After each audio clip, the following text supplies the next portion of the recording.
Bienvenue dans votre chaîne des Eaux Paisibles TV, votre chaîne d'édification spirituelle. Et bienvenue dans votre podcast intitulé « Écoute la voix de la sagesse » avec votre humble serviteur, Alain Tandou, le passionné du Christ. Nous sommes le 15 janvier, nous lirons Proverbes chapitre 15. Ouvre avec moi ta Bible, car l'homme ne vivra pas du pain seulement, mais de toute parole qui sort de la bouche de l'Éternel. Proverbes chapitre 15. Une réponse douce calme la fureur, mais une réponse dure excite la colère. La langue des sages rend la science aimable, et la bouche des insensés répand la folie. Les yeux de l'Éternel sont en tout lieu, observant les méchants et les bons.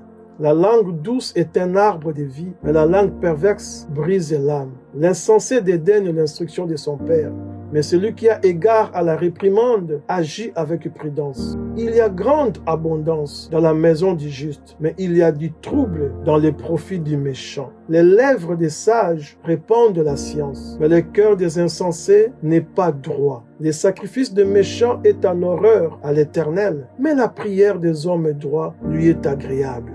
La voix du méchant est en horreur à l'Éternel, mais il aime celui qui poursuit la justice. Une correction sévère menace celui qui abandonne les sentiers. Celui qui hait la réprimande mourra. Les séjours des morts et l'abîme sont devant l'Éternel. Combien plus le cœur des fils de l'aube?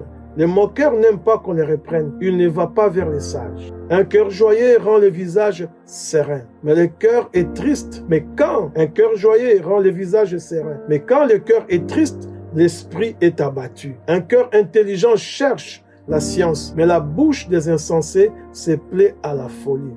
Tous les jours du malheureux sont mauvais, mais le cœur content est un festin perpétuel. Mieux vaut peu avec la crainte de l'Éternel qu'un grand trésor avec les troubles. Mieux vaut l'herbe pour nourriture, là où règne l'amour, qu'un bœuf engraissé si la haine est là. Un homme violent excite des querelles, mais celui qui est lent à la colère apaise les disputes. Le chemin du paresseux est comme une haie d'épines, mais le sentier des hommes droits est aplani. Un fils sage fait la joie de son père, un homme insensé méprise sa mère. La folie est une joie pour celui qui est dépourvu de sens, mais un homme intelligent va droit le chemin. Les projets échouent faute d'une assemblée qui délibère, mais ils réussissent quand il y a de nombreux conseillers. On éprouve de la joie à donner une réponse de sa bouche, et combien est agréable la parole dite à propos. Pour les sages, les sentiers de la vie mènent en haut, afin qu'ils se détournent du séjour des morts qui est en bas. L'Éternel renverse la maison des orgueilleux, mais il affermit les bornes de la veuve. Les pensées mauvaises sont en horreur à l'Éternel, mais les paroles agréables sont pures à ses yeux. Celui qui est avide de gain trouble sa maison, mais celui qui est avide de gain trouble sa maison. Mais celui qui est le présent vivra. Le cœur du juste médite pour répondre, mais la bouche des méchants répand des méchancetés. L'Éternel s'éloigne des méchants, mais il écoute la prière des justes. Ce qui plaît aux yeux réjouit le cœur. Une bonne nouvelle fortifie les membres. L'oreille attentive aux réprimandes qui mènent à la vie fait son séjour au milieu des sages. Celui qui rejette la correction méprise son âme, mais celui qui écoute la réprimande acquiert l'intelligence. La crainte de l'Éternel enseigne la sagesse et l'humilité précède la gloire. C'était votre rubrique Écoute la voix de la sagesse. Que Dieu vous bénisse au nom de Jésus.